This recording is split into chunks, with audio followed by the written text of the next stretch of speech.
Welcome to It's Our Money with Ellen Brown, a look behind the curtain of global finance and monetary control with one of the foremost experts in the field.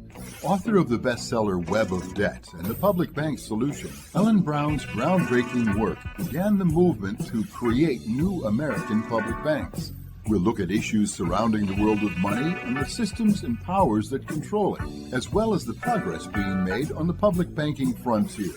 The program is underwritten by Public Banking Associates, a national consultancy of experts advising government leaders pursuing creation of their own public banks at publicbankingassociates.com. Public banks can be better or worse, right? We can have a good public bank or we can have a bad public bank. And it depends on how these questions are answered throughout the process of the development of these banks. Even just by defining a democratic public bank as achieving economic, social, and ecological purposes, the way that we would need to define those purposes would have to be through democratic governance. Being intentional about what those mechanisms of democratic governance are from the onset and not later on once they're in practice and we see where they might be failing. What is public money? What is community wealth building? What is democratic public ownership? And then what is a critical lens on public banks altogether? That's our guest, Michael Brennan, a research fellow with the Democracy Collaborative, who recently completed an important and instructive paper on how to formulate a new public bank based on principles of public representation and accountability, two areas of concern for those engaged in creating new American public banks. The paper is titled Constructing the Democratic Public Bank. Hello, and welcome to It's Our Money with Ellen Brown. I'm Walt McCree, Ellen's co-host and senior advisor to the Public Banking Institute.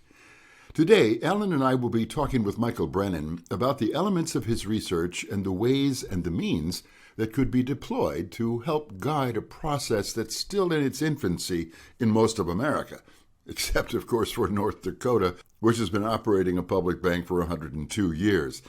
But the Bank of North Dakota is not a model that can be easily replicated, nor perhaps should it be, in places where new public banks are being developed, like New York City, Philadelphia, San Francisco, New Jersey, and Los Angeles, among many others.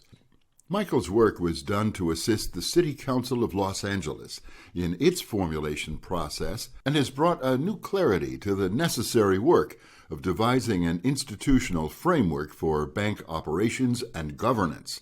Indeed, this new work has made a significant contribution to the national public banking formulation efforts. Ellen and I will be talking with Michael this hour, and we'll get to that discussion in just a moment. But now, let's talk with Ellen. So today we're going to do a pretty thorough look at the Michael Brennan's proposal for an LA public bank.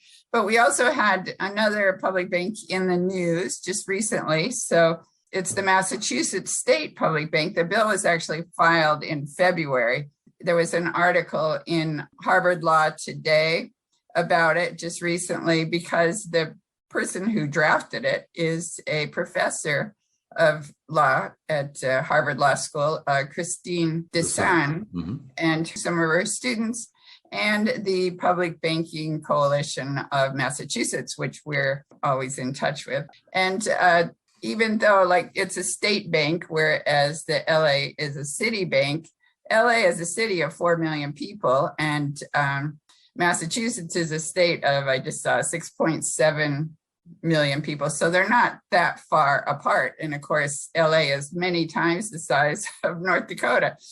So they're still sort of in the same ballpark.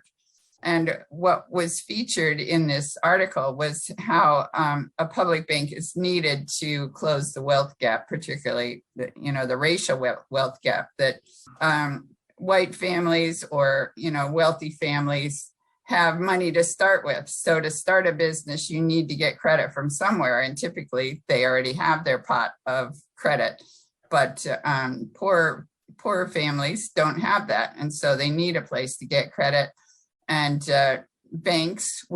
private banks, which have as their bottom line that they have to make money for their shareholders, that's their actual goal, is to turn a profit, as much profit as they can, are not interested in lending to small businesses, maybe without a great track record or whatever. But a public bank is not trying to make money. If they break even there, that's all they have to do, really. So it's a matter of cutting out the middlemen, cutting out the shareholders and or the private shareholders, and returning the profits and the credit to the people, keeping the money in the local economy, circulating, stimulating the economy, that sort of thing.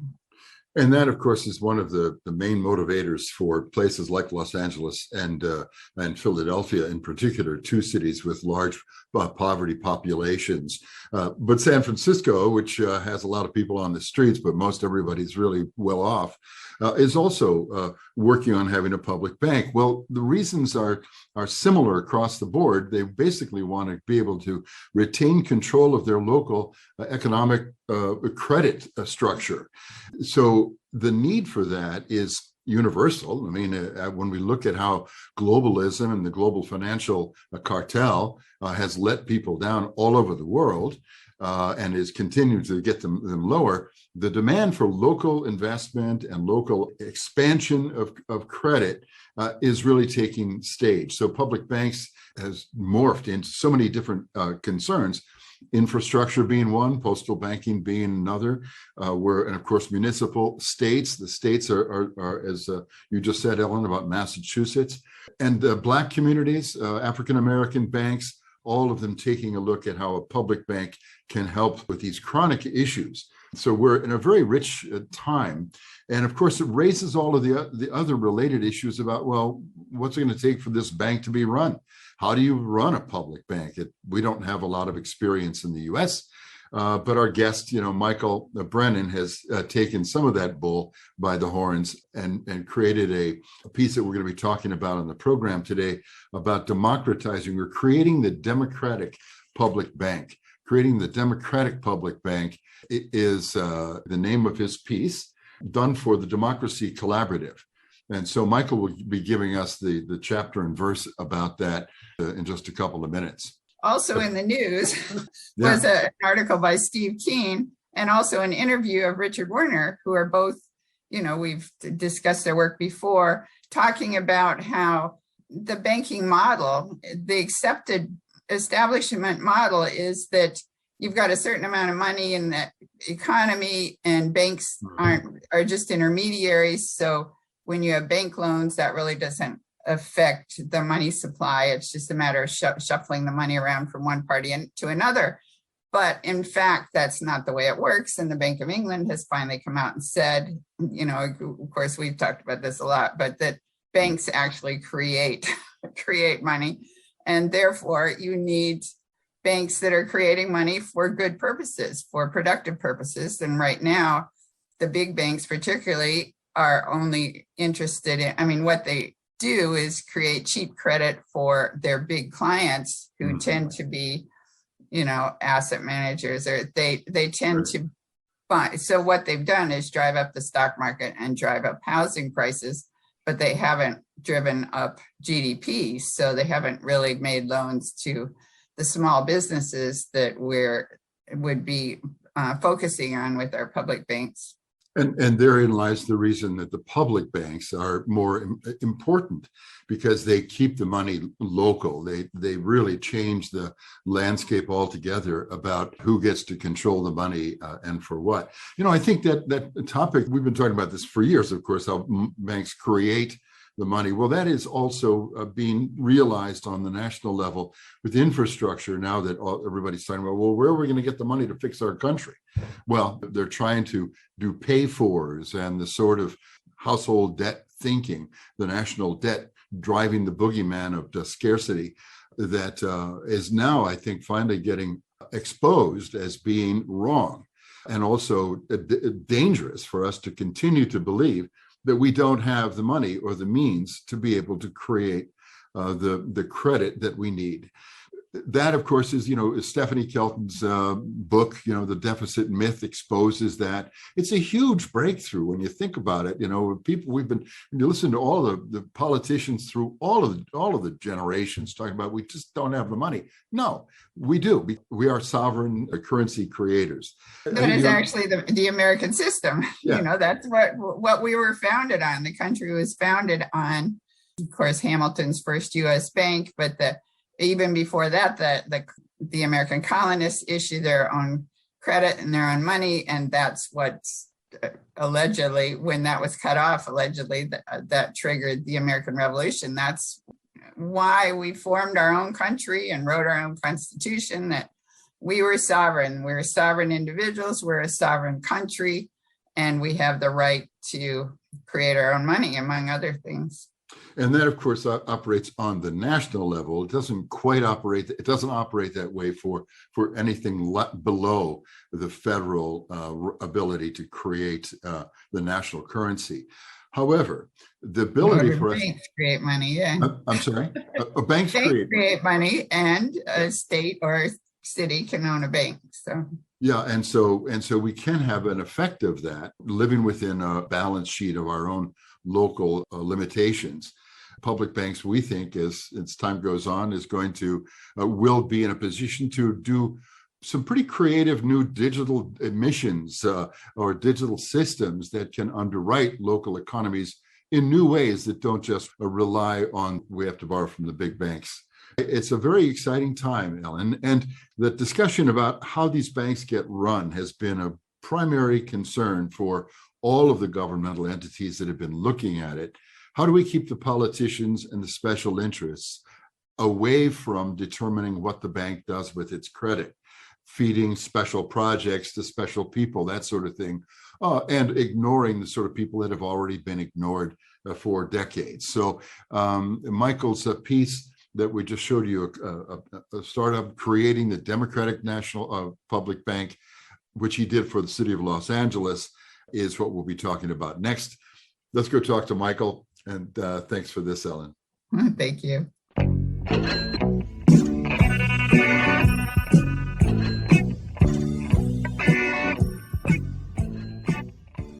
From the outset of this past decade's movement to create new American public banks, key concerns about how these banks would be run and governed have arisen. Would the banks fall prey to an intrusion by political and private interests that would pervert the bank's mission, perhaps overrun it with special interests? What role would public stakeholders have in determining how the bank would impact the local economy? Would the public bank be in a position to replace the global private banks that currently are managing taxpayer dollars at cities, counties, and states?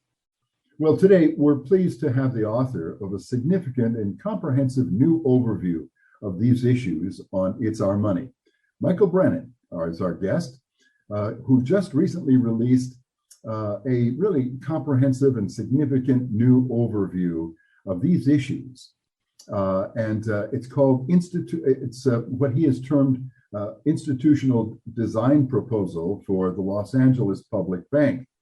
The document is really entitled Constructing the Democratic Public Bank. Michael wrote the piece as a research fellow for the Democracy Collaborative. We consider him a rising star in the policy sphere of public banking, and we're very pleased to have him as a member of our board of directors at the Public Banking Institute. He has a sort of visceral grasp of public policy matters, and he's been actively engaged in collaborative agencies with several policy groups working for institutional change on a national level. So, Michael, welcome to It's Our Money. Thanks, Walt. We've been looking forward to discussing this new product of yours, of your scholarship, really, since it provides one of the most comprehensive layouts of the issues and also the processes that public banking protagonists are facing in working in the trenches to bring about new public banks. So let's dig into those issues now and see how this document addresses them.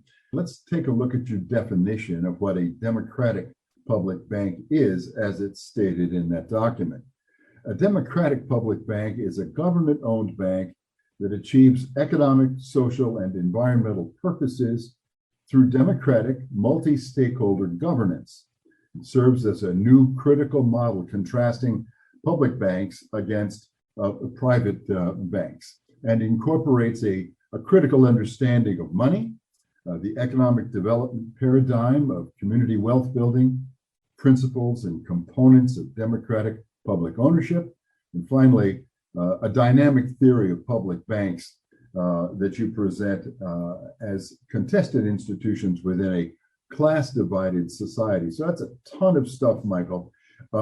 Start us off with what your mission was on this. Sure. I think it's helpful to maybe describe the methodology here, right? So this is as a document aimed intentionally towards the Los Angeles context, right? This is supposed to be a proposal that the LA folks in particular are able to use when they're advocating for their public bank. But it felt as that was kind of the main purpose, it would be difficult to go straight to the heart of that proposal without kind of setting up the general principles and framework by which that proposal was derived from. So that model of a democratic public bank is trying to situate the eventual actual like institutional design proposal for the LA bank in particular. So part of that is to say, when we're getting into the questions of institutional design, the immediate thing that raises in terms of that definition is that public banks can be better or worse, right? We can have a good public bank or we can have a bad public bank. And it depends on how these questions are answered throughout the process of the development of these banks. And obviously here I'm staking out a particular perspective on what that ought to be and what ought to be included in that. So even just by defining a democratic public bank as achieving economic, social, and ecological purposes, right, as definitionally what it would be doing is a little bit distinct from maybe what would be a quote unquote neutral public bank, which maybe would be more purely economic, right, quote unquote. And the way that we would need to define those purposes would have to be through democratic governance, right? It would have to be through being intentional about what those mechanisms of democratic governance are from the onset and not later on once they're in practice and we see where they might be failing. And so each of those components you laid out, at least for me, are constitutive of what would be part of that idea. So, what is public money? What is community wealth building? What is democratic public ownership? And then what is a critical lens on public banks altogether, which comes from Tom Marwa, who's a colleague of ours. And yeah, so that constitutes that definition. Can you go into the structure or the particularly the governance part of it? Because I think that was something unique to. I mean, it's a little bit like the Costa Rica Bank, yeah. Where you have a lot of representation from the public. Sure. So, like I said, there's essentially two ways we can think about governance, or two areas. The first is the functions of the bank, like what is it actually doing, and then there's the forms of the bank, and then how we create those functions, right? And so the idea of the governance structure of the bank is trying to situate it so that we would have the best functions coming out of it. It's a little bit, I guess, high level or like theoretical in terms of like setting it up that way, but just again to like situate it properly. So the governance proposal is to create essentially three interlocking bodies that would do the overall democratic governance of the bank. The LA City Council would create it, and these three bodies would be a General Assembly, a Board of Commissioners, and then various committees. And the way they would work together would be that you'd have the board would act like a normal bank board, right? There would be 9 board members. They would create an annual report. They would hire and fire the president of the bank. They would manage the committees, the board committees that a typical board would do.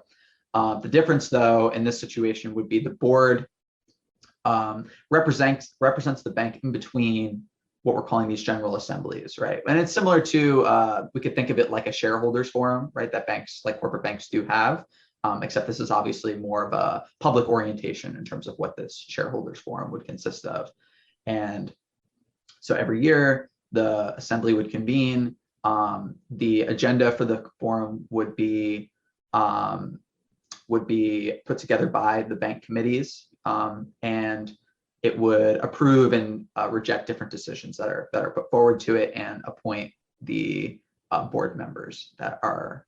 So this is kind of how the governance decisions are nested.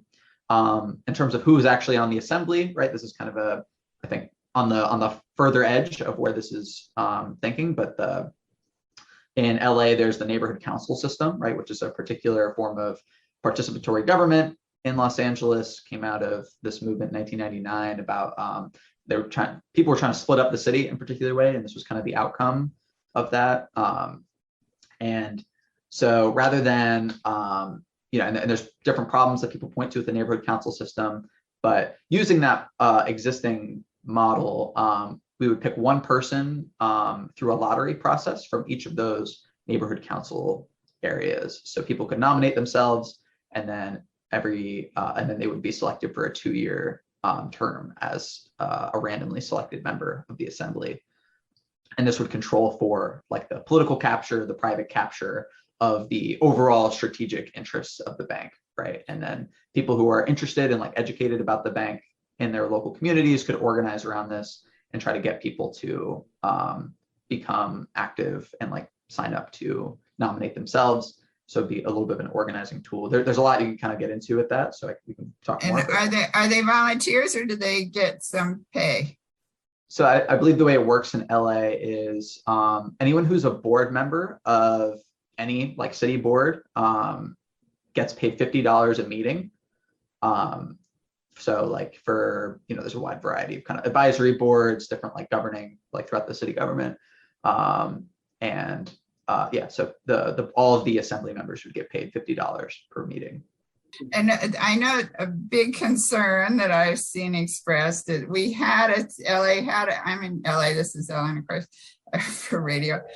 So we had an LA City Bank in the 1980s, and it is said that it was designed to fail. Its mission was to make loans to businesses that couldn't otherwise get loans or couldn't get reasonable loans. But that is also more or less one of our missions, hopefully, with a public bank.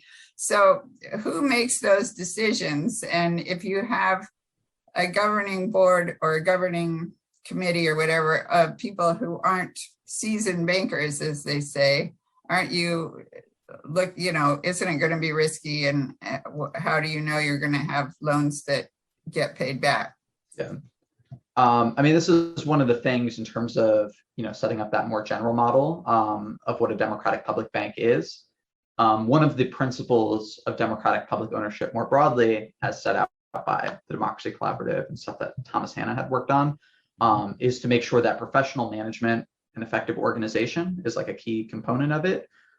So the people who have the experience, the skills, the knowledge, the competency to run the bank need to be the ones still doing it. And that would be kind of the division between what I'm calling democratic governance as those three bodies versus the actual operational divisions of the bank, right? So if the board hires the president oversees the senior management, there's different operational divisions. They just follow the mandates that are set by these three governing bodies, right?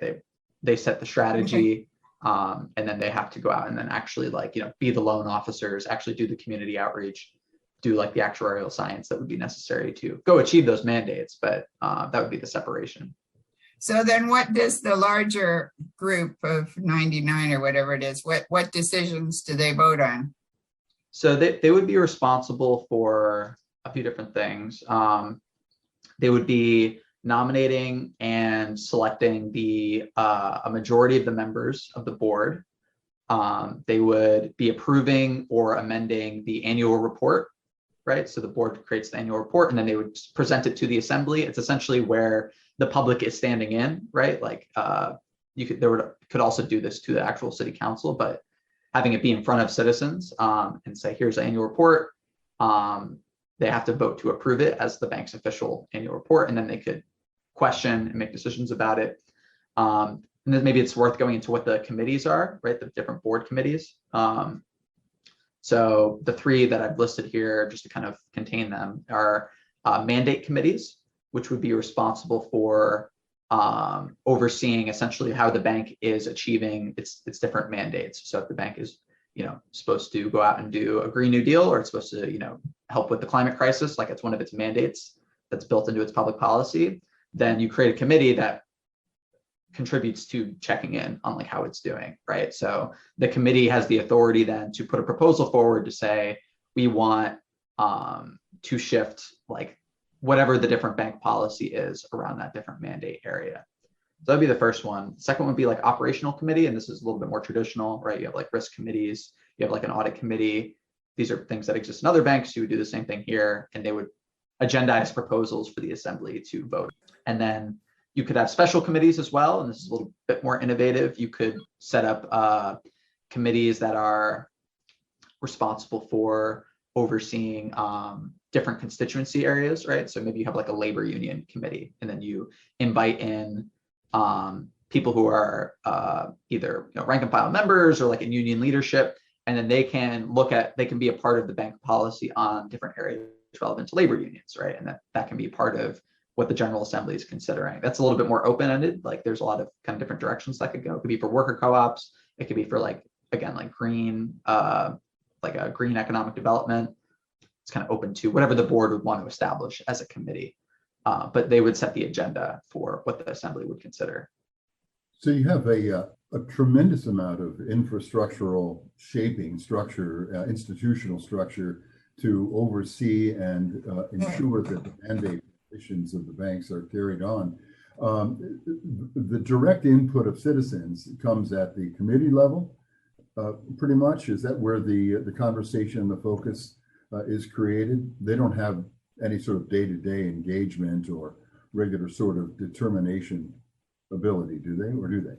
No, yeah, the main area for citizen engagement would be through the General Assembly, which would convene once a year. Once a year. And there would, in the report, talk about having like an orientation process, right? They get selected. They can have like a once a month kind of training and orientation where they say, what is the bank?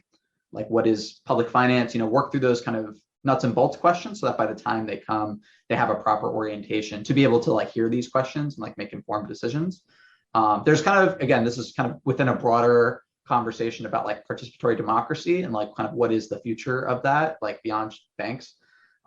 There's like examples of different types of citizens assembly, like in Ireland or in the UK.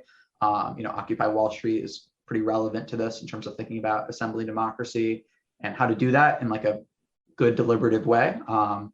So I think that's definitely kind of embedded in here. But yeah, the actual citizen participation would only be once a year, right? But then there would be different forms of representation embedded on top of that. Going on throughout the year. Exactly, yeah. Committees would be very actively engaged.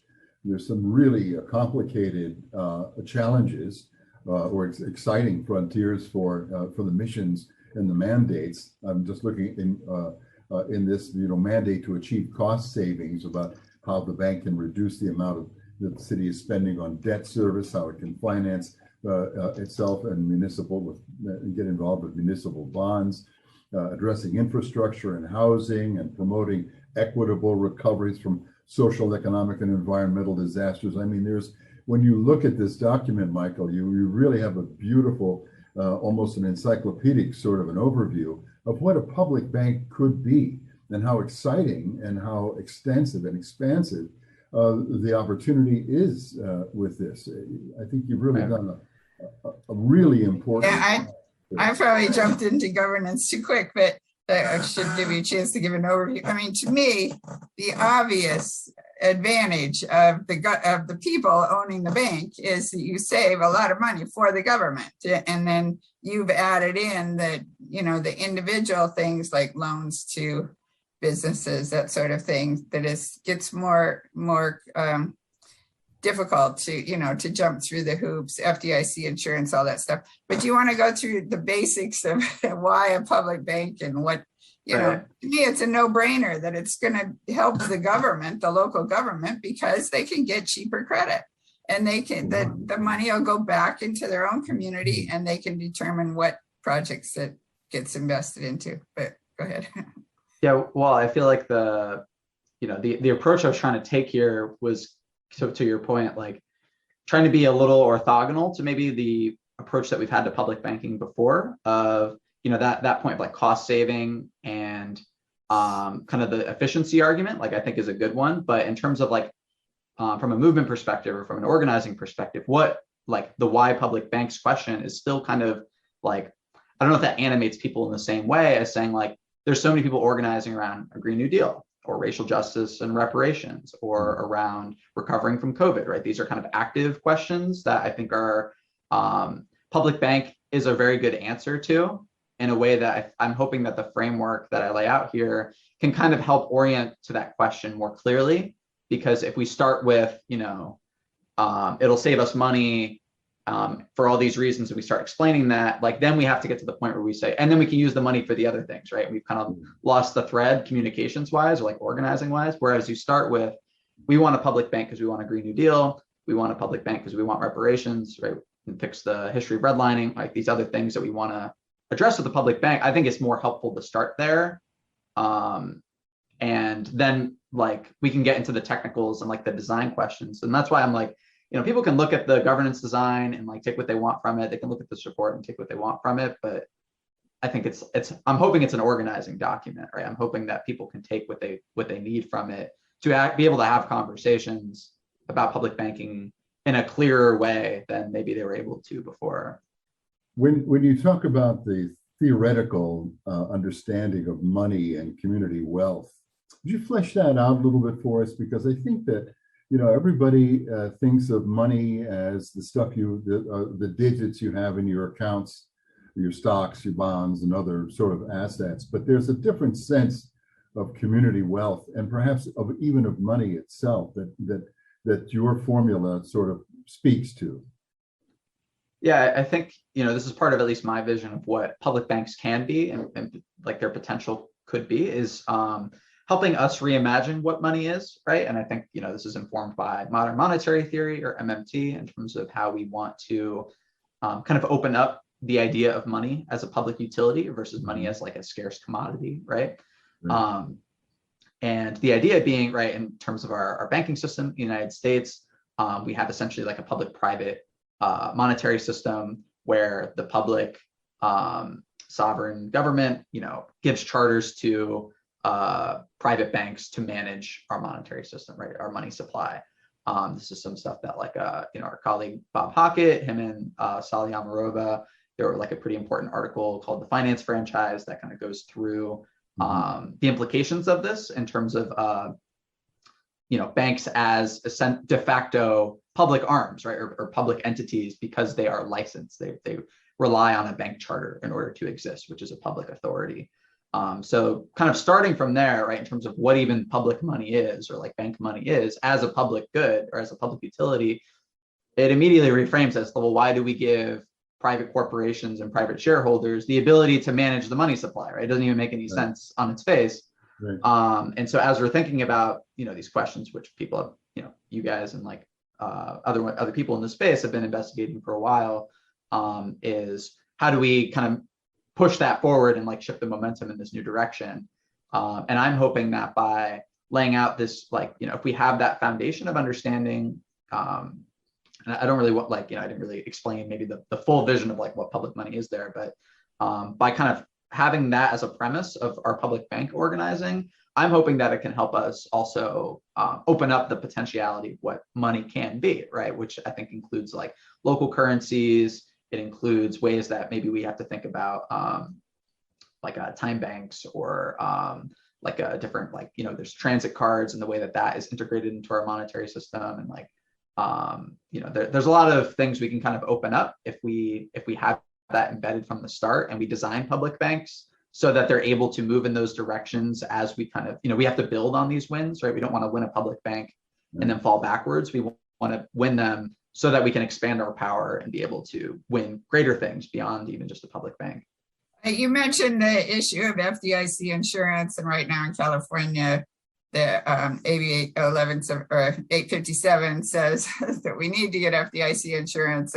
I just wondered, I know the public banking bill was filed federally, and you're right there in Maryland, pretty close to Washington, D.C. Is there any progress, and is there hope for these federal bills? What's your sense? Yeah, it's at the moment, we're talking in mid-August, and the infrastructure bill is trying to work through Congress. We'll see how it plays out. I'm unclear on like the insider direction of it, but I mean, the goal would be, right, I could get into the weeds on like the Congress situation, but the the different committees have to assemble essentially what they want to put into the infrastructure, like the reconciliation bill. And it's a question of what parts of AOC's Public Banking Act are like germane to something that affects the budget, right? So there's like grant programs within it. There's Federal Reserve facilities that are within the Public Banking Act that are germane and I think could be reconcilable, right, under the rules, but unclear to me how much buy-in, like Maxine Waters, who's the chair of the House Financial Services Committee, she would have at the moment. So TBD, I don't have a great answer there, but. Yeah. It's an indicator of the kind of evolutionary conversation that we're having on the national level around creating a new publicly owned financial structure, an institutional structure. So what your work has done in a very comprehensive way is really laid a groundwork and a mechanism for moving through these very important questions of functionality and approach. And I mean, I think that the folks that we're dealing with around the country are driven by much simpler understandings, keeping our money at home and investing in ourselves. I mean, that's a really worthwhile, commonsensical sort of a place to go. And now what you've got with this new constructing a democratic public bank form is a very helpful device for us moving forward here. If we were going to take an example of how it would process a new idea, as you were saying, what's the possibility of public money? Let's say Los Angeles decided to create a digital local currency. How would that process be conducted through the framework that you've proposed here? Right. So yeah, just to give like maybe a specific way that like having a democratic public bank would be more helpful for that type of innovation than if we had, say, a technocratic or neoliberal public bank. If the public bank is able to set a mandate, right, at the General Assembly, there's been a lot of talk about this local digital currency. There's a lot of interest in it for, the different ways that it would help build co-ops, the ways that it would help with the local economy. And at the Assembly, it's like an issue. It's a live issue. People are talking about it, and we're like, we want our businesses and we want the bank to accept these local dollars, right? This local currency, right? Because there's no banks that take our dollars as tender at the moment, right? There's no one that you can accept it as payments, but you can make the argument in a democratic venue, right, of this General Assembly, of the board, and say, this is something that we want the bank to do, and we want to help facilitate the growth of this local currency. And so, you can introduce some like a proposal that kind of puts that forward. And then it becomes, again, money is that which pays, money is that which is accepted and is usable as money. And so if a democratic public bank, which is scaled, right, because Los Angeles is huge, you're able to be a market maker in a much more meaningful way, then once you're able to do that, I think it's a lot of trickle down effects from there, or knockdown effects in terms of the acceptability of the money elsewhere.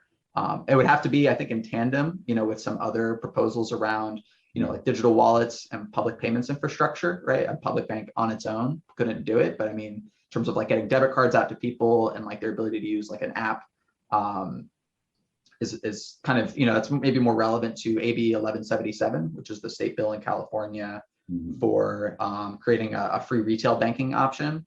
So, like if the LA Public Bank as a democratic public bank is the administrator of the state level network, which is kind of the question at the moment for who would actually administer the state level system, then it creates new potential for what could even be money within that state level retail option. Yeah, I would think legally one might argue, it's going back pretty far, but Alexander Hamilton's idea was that we would take all the debts of the colonies to, now the states, and issue a national currency, but it wasn't to give that power over to a private banking system or a system serving the private banks, namely the Federal Reserve. I mean, I'm sure that's been litigated to death, whether the Federal Reserve is really legitimate. But still, I would think we could argue that the states, well, for one thing, they wouldn't be issuing bills of credit, which is what in the Constitution, I think the 10th Amendment says that states can't issue bills of credit. But so we're not issuing paper bills anyway. We're we would be issuing a digital currency. So it's not in the Constitution, and the federal government has failed the reason the colonies gave up that power was that the federal government was supposed to do something else that they didn't do, issue a national currency for of and by and for the people, rather than a central bank currency that's basically serving big Wall Street banks. And there are digital, or there are complementary currencies, that currently exist across the country. Right? There's Ithaca Hours. There's I think Detroit Dollars is another one. There's like in Baltimore, which used to be there. Yeah, right. But they're not state. I was just thinking though that the state, California, has so much potential and so many things that need to be done, but we don't have the money. Well, let's just do what Alexander Hamilton said we should do: issue our own money, have our own bank, build the stuff, and make sure that they're the type of loans that pay back. In other words, money that goes out as a reflection of something that's really in the economy, real goods and services. Right. And it should work. And that original theory that was supposed to apply to the national government got usurped. So we should be able to try it in California, I would think. Just an idea.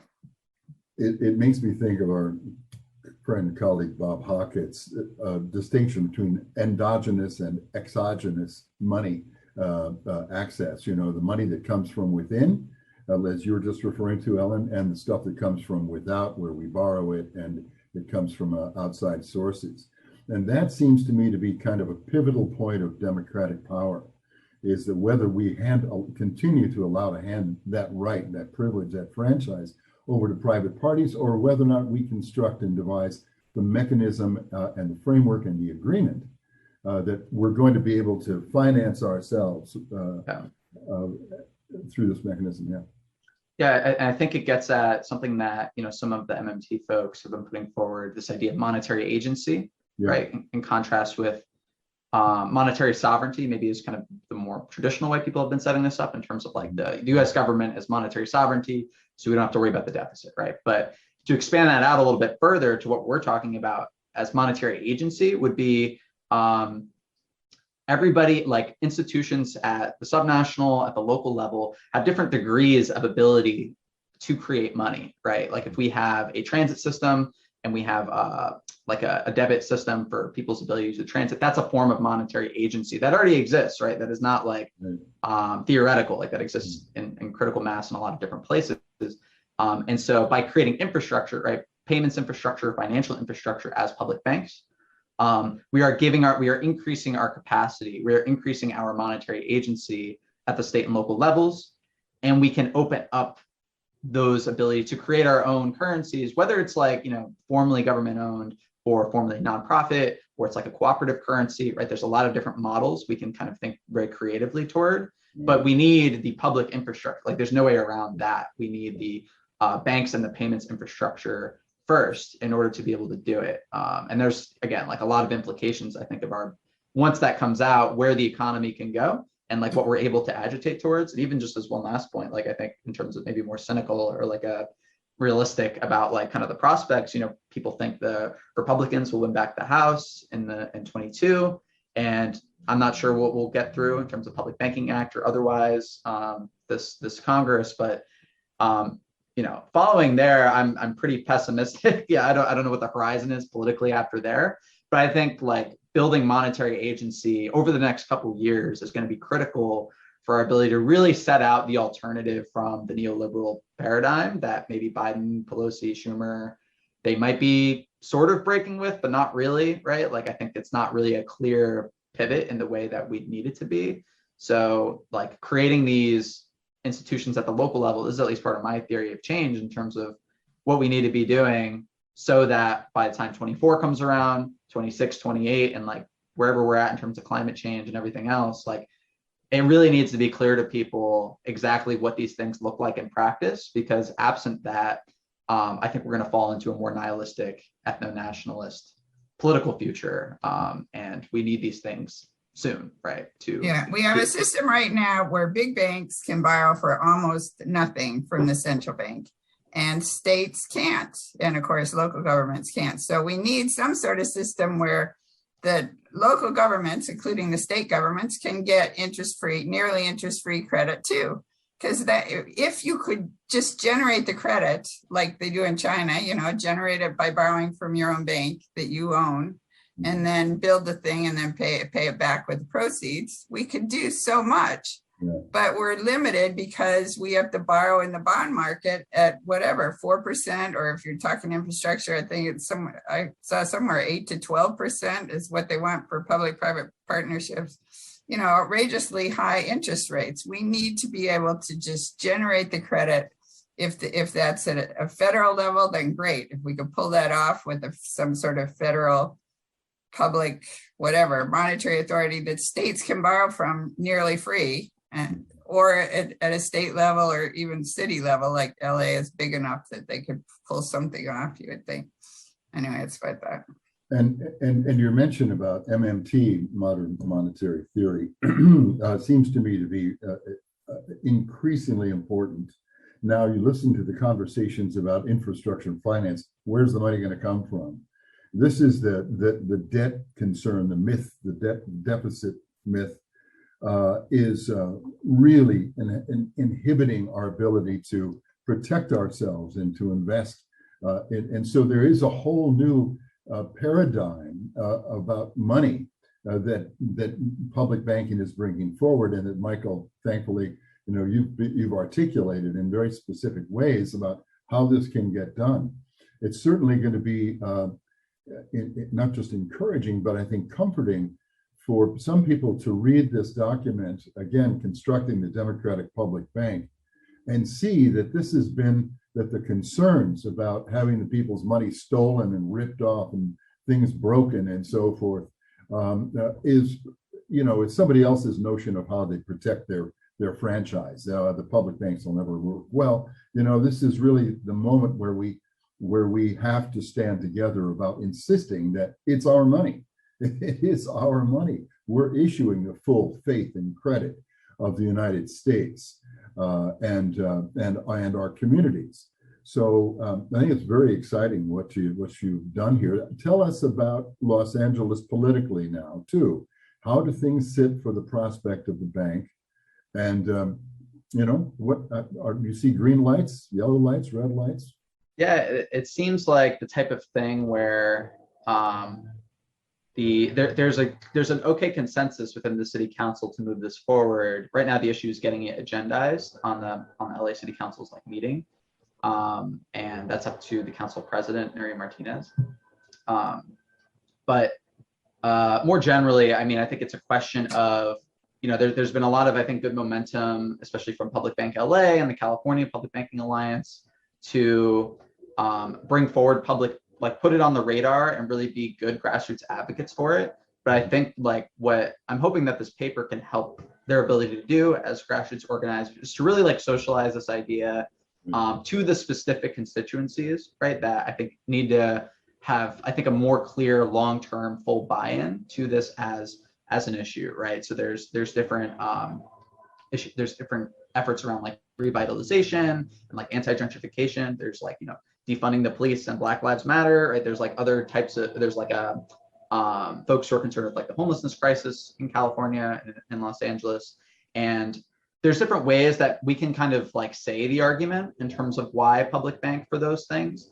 But to the point earlier, I'm hoping that this framework can really bring forward how people's constructive engagement in the question of the design and policy process of the bank, they need to be involved in a committed way versus in I hear about it and right. It sounds like a good idea. And so as much as possible, I think that's kind of where I'd like to continue helping with that effort in terms of being able to bring that out and be able to articulate from an organizing perspective how we can build the real constituencies around this, because absent those constituencies that I think are essential, right, of the new economy that we're trying to bring forward, I think it'll get captured along this process. I think that the folks who have political power will kind of dictate the terms of the consultant who gets hired, right, and will dictate that consultant will decide how this bank is designed, there won't really be much public input in terms of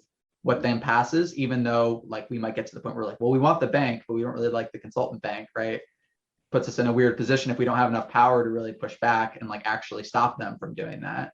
So, there's no shortcuts, right? It's kind of the, we have to have a good mass politics orientation about all this. Like there's not really a way around that. And I don't know if these, we'll see how these first public banks go. California is leading the way. It'll be uneven, right? We're seeing in New Jersey, maybe also just kind of like the unevenness of, maybe there's top level commitment or kind of top down commitment, but like if there's not a real substantive public popular engagement with these questions, then I don't really think they're going to be what we need them to be to meet all these problems that we're talking about with public banks. Yeah. You're doing great work, Michael. Thank you very much. Thanks, Alan. One process question I have, any formulation in this work about starting mechanisms, or at least ways in which a bank could be started? Because one of the problems that shows up is, well, we're going to have to do the heavy lifting of going out and getting a bank charter to begin with, or will there be some other mechanisms like a phased in banking capacity or capability? Yeah, I hint at it in the report. I don't really dig into it too hard, but I know what you're talking about in terms of, there's questions around, could you just buy a bank, right, versus starting a de novo bank? There's questions around, should you just start a municipal finance corporation without a bank charter that's publicly owned initially, and then like have it be operational and then eventually acquire a bank charter, right? Those are kind of like open-ended questions that, again, I think it comes back to kind of political legitimacy and like your ability to create narrative and like create like people's buy-in on those types of questions. Like I think the idea of buying a bank is a good one, but in a way it's maybe unexplored, or like people may hear that, policymakers may hear that, but they don't feel comfortable being like a political leader on something like that until they see someone else do it, right? And it's a problem for anything. But and I think, the idea of a municipal finance corporation is like part of the public bank LA strategy at the moment, right? I think the idea is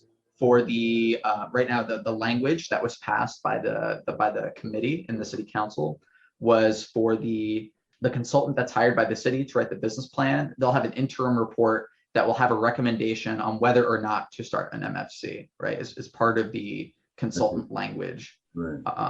So that's an open question, and we're glad to kind of have that incorporated, because I think it gives a little bit more structured of a venue to give a yes or a no on that, because I think it's kind of like it could be good, but like don't want to get bogged down in like living or dying on that hill. You might have to define that for listeners who don't know what a municipal finance corporation is. Yeah, it would essentially be like a loan fund, like a revolving loan fund type of thing. It would do, and the question, the reason it's kind of a problem, just to maybe give a little bit of a flavor to it, is essentially like the amount of money you commit via this loan fund. Once you commit it, it can no longer go toward the bank until you get it back, right? So if you create this municipal finance corporation, it starts lending out a bunch of money, right? And it's a narrow bank, like it doesn't have leverage power. It can't like create money in the same way as banks can. That money is now not like bankable, like it doesn't contribute to what we'd want as like the reserve base of the bank once the bank is actually established. The capital base, yeah. Yeah. And so so you could design that to be all loan guarantees, right? So the money never actually goes out. It's just kind of like a risk pool that sits in the background of loans that say like CDFIs or local banks are doing, and then that would kind of preserve the money so it could go to the bank once the bank actually gets the charter. But like it's a trade-off, it's kind of an open question. Would you rather have that and then at least have some operational startup? This is something that Carl Vitale, like he kind of puts forward as like, I agree, it's important to get the ball rolling and get like a division up and like actually talking to banks and like starting to like, we should, this is maybe just to conclude on this point, like we should have a sociological understanding of this stuff, an institutional understanding of this stuff, as like the bank doesn't just not exist and then it exists. There's like people you got to hire. Those people got personalities, they got networks. Like there's a whole bunch of questions in terms of who actually is doing this and how those relationships build over time, what knowledge is built, and how is that contained and incorporated into how the bank is even operating that have to be kind of placed within this long-term process of building the banks. And so I think the MFC question like helps raise that, right, in terms of getting that started before there's actually even a bank. And ultimately in Los Angeles, perhaps that will have to be put before the voters, which we've already seen had a little taste of. Yeah. But, we kind of need to wrap this up, I guess, Michael, but we could go on. And I think it's so rich what you've done here.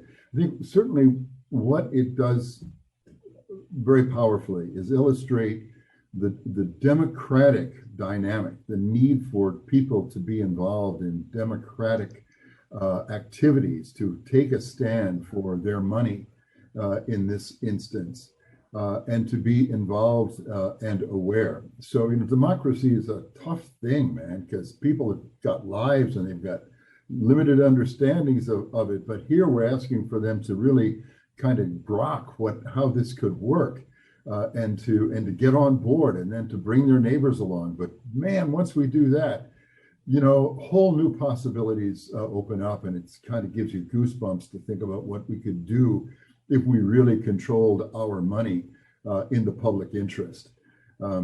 Michael, tell us how people can get access to this, to the Constructing the Democratic Public Bank. Where would this be available for our viewers and listeners? Yeah, it's available at the Democracy Collaborative website at democracycollaborative.org/LA Public Bank. You can check it out there.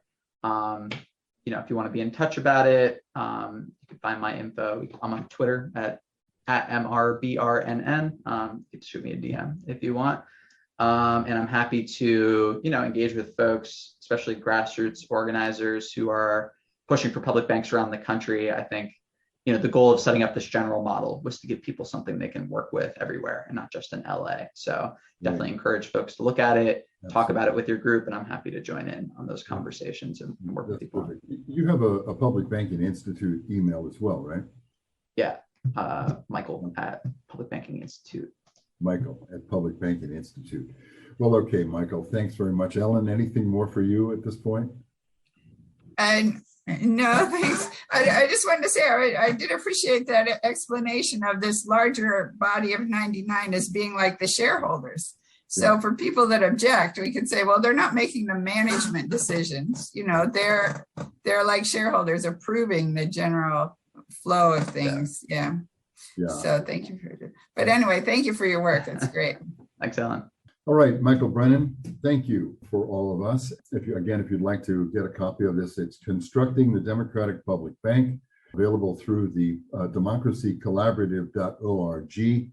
And of course, if you want to write to Michael at publicbankinginstitute.org. Thank you once again, and congratulations, Michael. Thanks, Walt.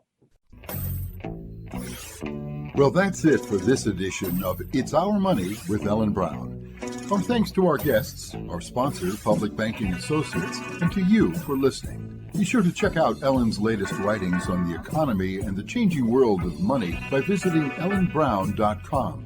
And for more information on public banking, visit publicbankinginstitute.org. For information on how local and state government leaders can obtain professional insight and counsel about public banks from key national experts, visit publicbankingassociates.com. I'm Walt McCree. See you next time on It's Our Money with Ellen Brown.